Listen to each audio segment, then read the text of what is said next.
Bristol Community College, Mathematics with Dan Avedikian, Math 011, Arithmetic, Section 3.4, Problem 9. This is Section 3.4, Problem 9. It says multiply the given numbers, and we have 30 times 1.6. So to start the problem, at first just ignore the decimal, multiply 30 times 16, and then figure out where the decimal will go in your answer. So to do the multiplication, 6 times 0 is 0. 6 times 3 is 18. And when I go down to the next level, I have to start by filling in a 0 or leaving a blank spot, moving over one spot to the left. Then I have 1 times 0 is 0. 1 times 3 is 3.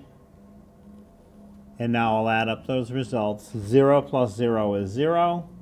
8 plus 0 is 8.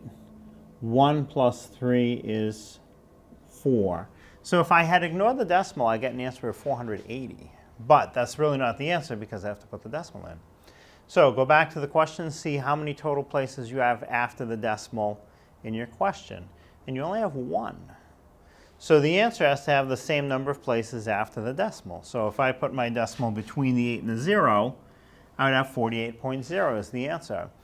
Now, the 0 after the decimal like that, with nothing after it, doesn't need to be written. So you could certainly say the answer is 48.0, or you could simplify it a little bit and say the answer is 48.